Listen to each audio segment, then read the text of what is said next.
You've been taught to fear the wrong enemy your entire life. While you were busy fighting your darkness, suppressing your shadows, and presenting your most acceptable self to the world, your true purpose was rotting in the basement of your psyche, mistaken for something evil. Carl Jung discovered something that should revolutionize how you see yourself. Your dark side isn't your enemy. It's your unopened gift, your unrecognized strength, your calling dressed in clothes that scare you. Jung called it the shadow, and most people completely misunderstand what he meant. The shadow isn't your evil twin, or your bad side. It's everything about yourself you've rejected, denied, or hidden, because it wasn't acceptable to someone, somewhere, at some point in your development. Your aggression that got punished, your sensitivity that got mocked, your ambition that threatened others, your creativity that seemed impractical. These aren't character flaws. They're essential aspects of your wholeness that you've mistaken for monsters. The tragedy Jung witnessed repeatedly was people spending their entire lives running from the very qualities that could save them. The gentle man who suppresses his warrior nature becomes a doormat, never realizing his aggression could protect what he loves. The tough woman who denies her vulnerability becomes isolated, never discovering that her softness could create the intimacy she craves. We're not struggling because of our darkness. We're struggling because we've abandoned it. I knew a teacher who was failing in her career, constantly exhausted, unable to maintain discipline in her classroom. She saw herself as caring, patient, nurturing, all light. In therapy, she discovered her shadow, a fierce, powerful, commanding presence she'd buried after being told as a child that she was too bossy, too intense. When she finally integrated this shadow, she didn't become mean. She became magnificent. Her classroom transformed because she could now access her authority, set boundaries, command respect. Her darkness wasn't evil. It was her missing piece. Jung understood that every quality exists for a reason. Evolution doesn't create unnecessary capacities. If you have anger, it's because anger serves a purpose. If you have selfishness, it's because selfishness has a function.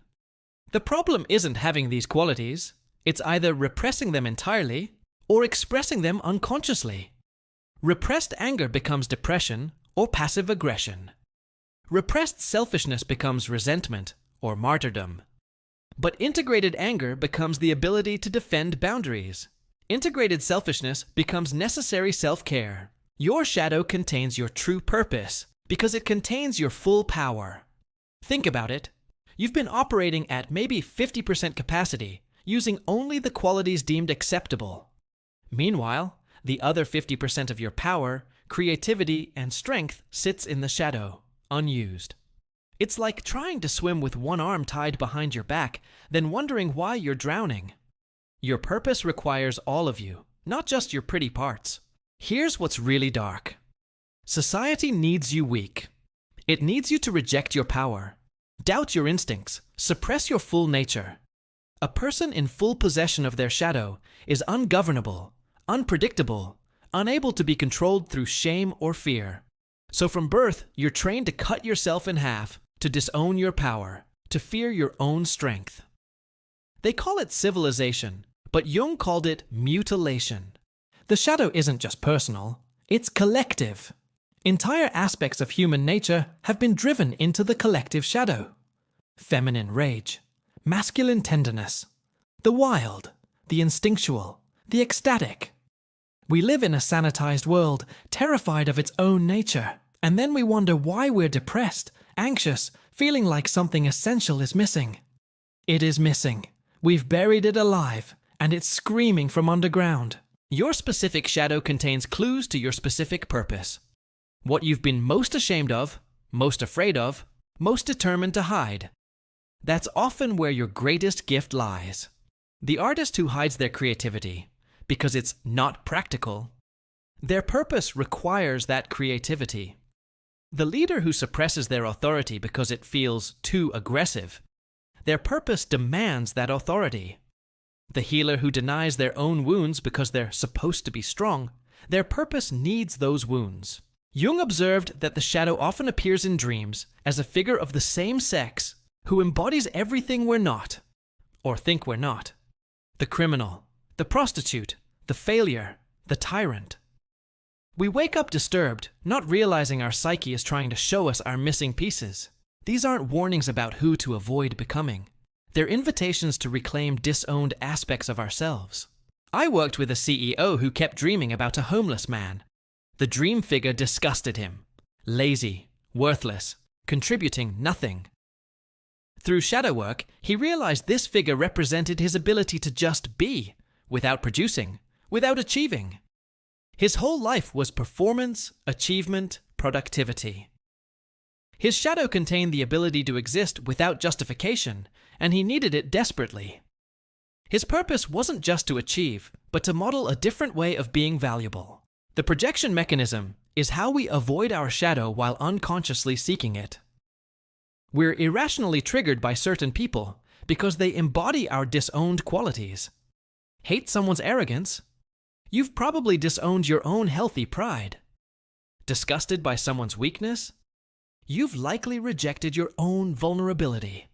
Fascinated by someone's freedom? They're living out your suppressed wildness. Jung said, "Everything that irritates us about others can lead us to an understanding of ourselves." Your emotional reactions are your shadow detector. The stronger the reaction, the bigger the shadow piece you're seeing. But here's the twist. We also project our golden shadow. The qualities we admire in others, the abilities we think we could never have, the strengths we see as belonging to special people, but not us. Your heroes are wearing your unclaimed crown. That artist, entrepreneur, leader, healer you admire. They're showing you dormant potentials in yourself that you've relegated to shadow because claiming them felt too presumptuous. The integration process Jung described isn't about becoming your shadow. It's about having conscious access to it. You don't become an asshole by integrating your capacity for ruthlessness. You become someone who can be ruthless when ruthlessness is needed. You don't become weak by integrating your vulnerability. You become someone who can be vulnerable when vulnerability serves. You become whole, flexible, able to access whatever aspect of yourself the moment requires. This is where purpose comes in. Your true purpose isn't some career or role. It's becoming whole enough to meet life fully.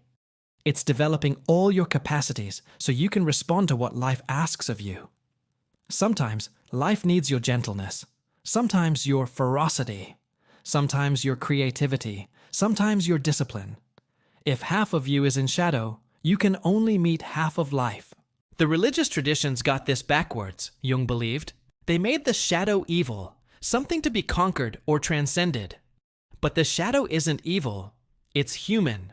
It's the animal wisdom they told you to rise above. It's the instincts they said to suppress. It's the earthiness they called dirty. Your purpose isn't to transcend your humanity, but to fully embody it. I watched a minister discover his shadow contained healthy sexuality, doubt, and anger. Everything his religious persona couldn't accommodate. He thought he was falling from grace. Jung would say he was finally approaching wholeness. His purpose wasn't to be a plaster saint, but a full human being who could minister from experience rather than theory. The midlife crisis is often the shadow-demanding integration. You've spent the first half of life building a persona, achieving success according to external metrics. Then the shadow erupts. The responsible family man has an affair. The successful businesswoman quits to become an artist. The nice guy becomes selfish. Society calls it crisis, but Jung called it individuation. The shadow insisting on inclusion before it's too late. Your symptoms are usually your shadow trying to get your attention. Depression might be your unlived life. Anxiety might be your suppressed instincts. Addiction might be your attempt to access shadow qualities through substances. Rage might be decades of unexpressed boundaries. Your shadow doesn't go away when ignored. It goes symptomatic. The creative shadow is particularly tragic. How many people die with their music still in them because creating felt too risky, too exposing, too impractical? Jung understood that creativity itself lives partly in shadow for most people. We admire it in others while denying it in ourselves. but your purpose might require exactly the creative expression you've been suppressing. Here's what's truly dark about the shadow. Integrating it means admitting you've been wrong about yourself. All those years of being nice when you had fire inside. All those decades of being strong when you were also soft. All that time defining yourself as one thing when you were always everything. The ego resists this admission because it feels like death. And it is. Death of the false self, so the true self can emerge. The shadow often contains our relationship with power.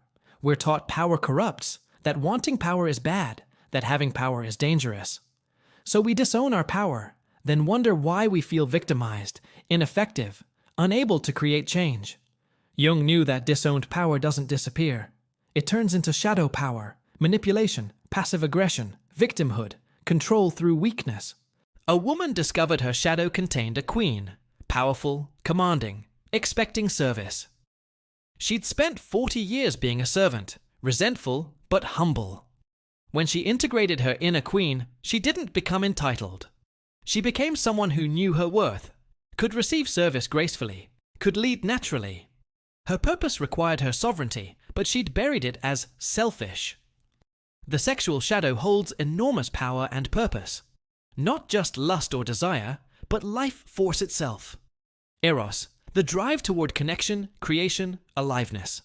We're taught to fear it, contain it, be ashamed of it. But Jung understood that Eros is divine creativity. Your purpose might require exactly the sexual energy, the life force, the creative power you've been suppressing as inappropriate. Shadow work is the most practical thing you can do for your purpose. Every quality you reclaim from shadow is another tool in your toolkit, another color on your palette, another note in your range. The writer who reclaims their analytical shadow gains precision. The analyst who reclaims their intuitive shadow gains insight. The leader who reclaims their follower shadow gains humility. Your darkness isn't dark because it's evil. It's dark because it's been underground so long. It's covered in the dirt of shame, fear, and misunderstanding. But clean it off, bring it into the light, and you discover it was treasure all along.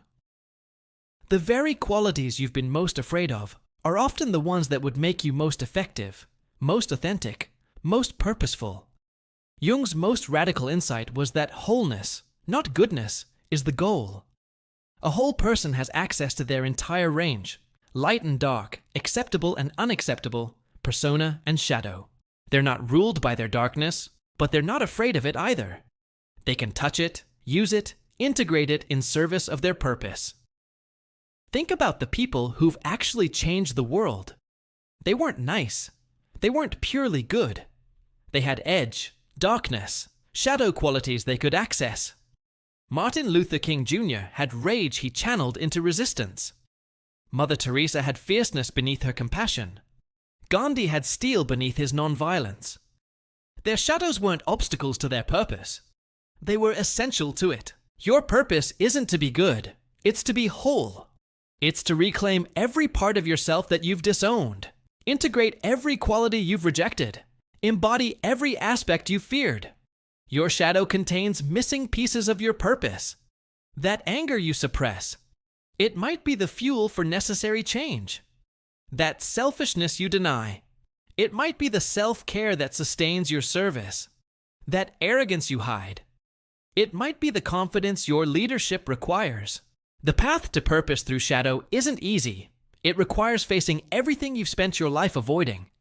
It means admitting capacities you've denied, feeling feelings you've numbed, owning qualities you've projected.